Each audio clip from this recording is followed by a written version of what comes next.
Ah, the great Australian dream, a wonderful native bushland setting. Wouldn't it be wonderful if when you built your house you could actually have a billabong? Now a billabong, just for the record, is a lovely little sort of crescent shape, semicircular shape, bit of river that's left when the river changes its direction. This is sort of a new housing estate, and as you can see, this is all rather tragic. So what we're going to try and do here is put in a billabong, put in the native gum trees, maybe a little nest of scribbly barks, the white-barked gum trees, a bit like the Namatjira painting, nice river stones and all that, and dress it up, bird-attracting plants, and you'll have your own little bit of Australiana with a genuine, well, as genuine as you can get in an average backyard, billabong.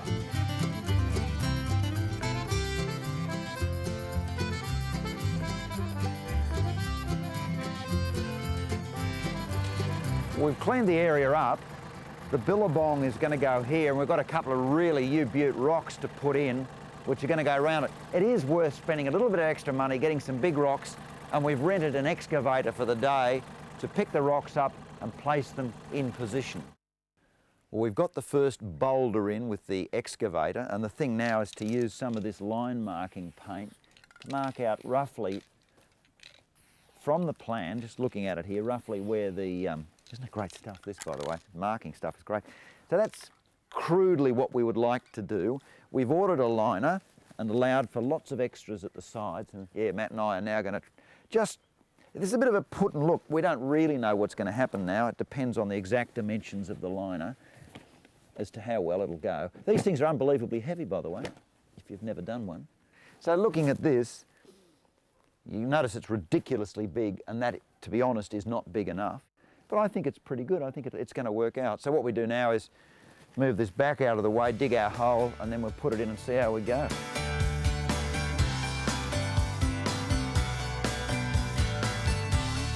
Well, the excavator has dug out a basic scoop here, which is just the beginning of it.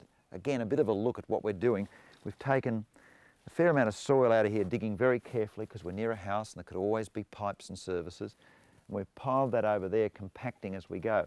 This is a one-man water level. You'll notice a little bucket of water there, and this is clear plastic pipe. So what we're doing is now just measuring how far down we are. This is 410.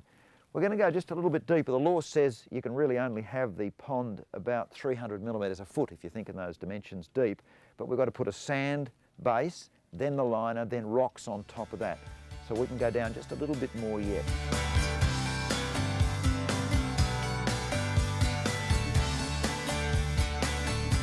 If you're wondering why the sand, very simple. The soil contains sharp things, and they might in time puncture the liner for this pond.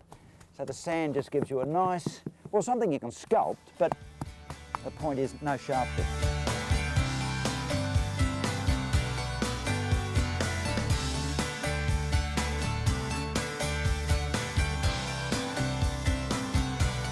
Rocks on top of the liner. These are just river stones. They'll vary around Australia, just get whatever's locally available. It's just a matter of sort of building it up so that you cover the liner effectively. You have a lot of folds and things in the liner. It's pretty important to cover those. And this is just one of those patient jobs. As you get towards the end and it's nearly finished and it's looking fantastic, that's when half the rocks collapse and you have to fiddle away a bit more, but you'll eventually get there.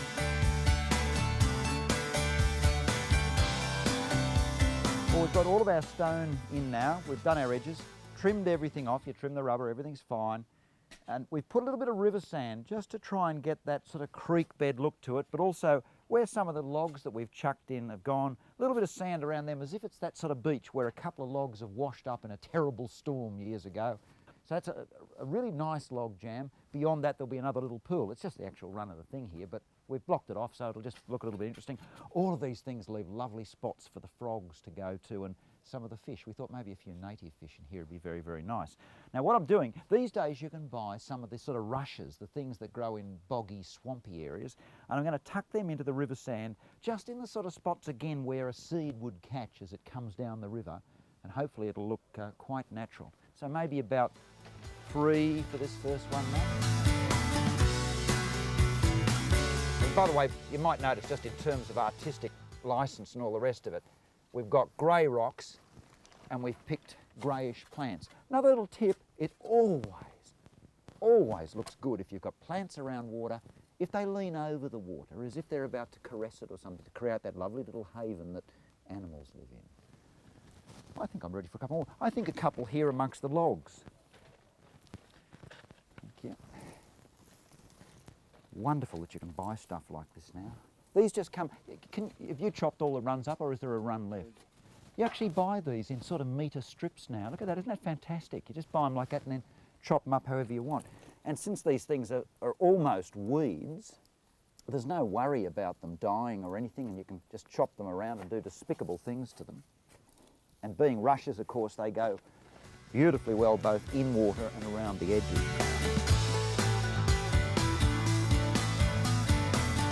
This is the really good moment. We've got all of that set up. The water, by the way, is going to be stinking filthy, but it will settle. It'll settle like a natural billabong does, with a bit of mud over the bottom, which is fine. All right, switch on. The ceremonial first bit. There we go. By the way, you can get some idea of some of the colours when I spray it around a bit. A lot of this sand we've put on will just sort of seep in to all the mud and all of that, which will be lovely.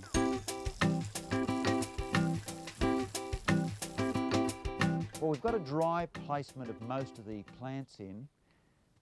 We didn't have the floating sort of water lily type plants. These are not water lilies.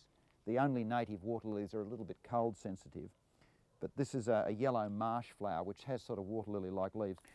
So what I'm going to try to do now is just squash it a bit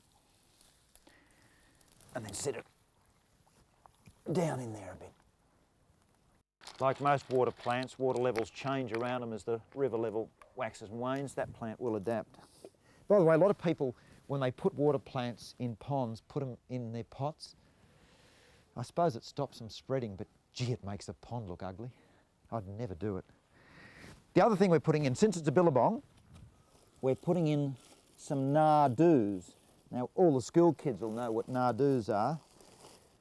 This is the thing, when Burke and Wills were busily starving to death by a billabong, they tried to eat the, well, sort of like seeds of this. It's actually a fern, so it's a bit more complex than that. They tried to eat this. The white man's tummy wasn't very good at digesting it, whereas the Aboriginal people were able to eat them. So Burke and Wills starved to death, and the Aboriginal people did very well. Be amazed with these sort of plants, even though it's winter and they don't do much in winter, they will adapt amazingly quickly. See how the nardoo, or marsilia if you like, it has four-leaf clover type leaves, and they will spread around. It's not really a weed or anything, and they're the most gorgeous things. When you're doing a native planting, any sort of native garden, whether it's a native pond or whatever, nothing should be symmetrical. When in doubt, make it messy. Put everything in one spot or scatter them, but not evenly. These are white-trunked gum trees, the sort of Namatjira-y look. They're Sydney scribbly gums. If you put them in like that in an exaggerated but silly way, as they thicken up and grow in time, they'll look like a natural clump that you get in the bush. They just look stupid when you first put them in, so please excuse me for them looking stupid. We will come back, maybe a year or something, and when we come back in a year, they'll really start to look good, and those trunks eventually will go lovely and white. The gum trees, of course, are the absolute centrepiece of the entire garden. If they don't work, then the garden won't work. Now, the water is pretty filthy at the moment. You can get alum. Those of you that watch the Three Stooges will remember bitter aloes or whatever. Well, alum. And what it does is it's a flocculant. Now, what that means is that it causes the little lumps of muck in the water to flock together like sheep. When they flock together, they get heavy. When they get heavy, they fall to the bottom. So theoretically, although this is designed for swimming pools, if we just chuck a little bit of this in, shouldn't do any harm to anything, and hopefully 24, 48 hours from now, everything will have settled. Now we've got the lip of rubber here. We want to put a few plants in. There's the liner, by the way, there. I don't know if you can see that liner. There it is. It's going to be quite a challenge to get this in. We'll just crush it. Very naughty this, but the plant will survive. Now you really should never pick a plant up by the base, but this is an old sort of bit root-bound plant, so that's right. Tap the thing down, get it off. Now there's always a front and a back to a plant. Notice this side is sort of a bit bare and flat. That side's pretty. So you face that to where the people walk. You'll also notice that I've put most of these plants in. There's your ground level there. They're up a little bit high. The drainage here is less than perfect. So mounding a bit of soil around them like that means that at least some of the roots are above the moisture level when it's raining. As long as you build a little bit of soil around them, it's often good in a badly drained area to have the plants sitting up a little bit proud of the existing soil level. Well, we've got some native fish. These are little native rainbow fish, which are quite prettily coloured, but not gaudy like koi carp. Because I think if you do a billabong and you put koi carp in it, apart from the fact they'd make the water very, very dirty if you didn't have filtration, they wouldn't look right. Whereas these little native rainbow fish are exactly what you'd find in a billabong. So they've been floating in the water here for about an hour to get the temperatures the same between the bag water and the pond. We now have fish. You can buy special stuff from aquarium shops to put in the water just to settle a lot of the dirt. It doesn't matter that there's a bit of mud over the bottom. We've put that in, and if you look, probably about 85–90% of all the dirt in the water has started to settle to the bottom. Within a week, this water should be all but crystal clear.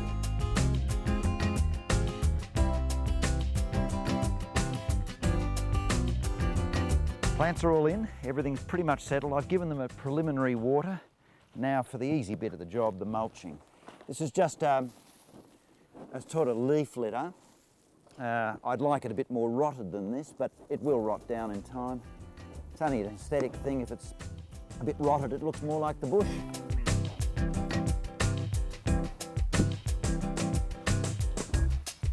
Remember, with your mulch, around the plants, but not right up to the trunk, just clean out a little bit around the base of each plant.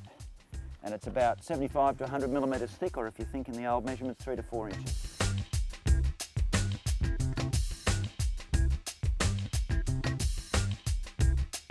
Well, I've got to say I'm pretty happy with this. Now, that's the end result, a billabong. Look, we couldn't get the coolabah tree next to the billabong because they don't grow in this area. That's why we've gone with the scribbly gums, which look for all the world like a coolabah. The fish are already schooling around in the thing. We've got the nardoo, which is reminiscent of Burke and Wills. It's a lovely little historic native garden, all native plants, and many of these are bird attracting, grevilleas, banksias and all that. So you look out your windows and you'll see all the Australian flora and fauna playing and all the rest of it. I think it looks rather lovely. Now remember, this is what we started with. Pretty basic and all the rest of it, and you think it's a tiny backyard. The distance from the house to the boundary here is not much over 5 or 6 metres. In other words, no more than about 20 feet, and yet you've got a spectacular effect like this. There's no reason, even in tiny backyards, that you can't do something pretty spectacular. And what we've done is to extend, there was an existing area of garden here, we've put more plants in of course, but we've extended this gravel to become the path up here. So it's the same sort of gravel that goes right through. You can see all our working tools and everything out there, but we've cleaned up in here. All native, proudly Australian, that's what it is. Your own billabong.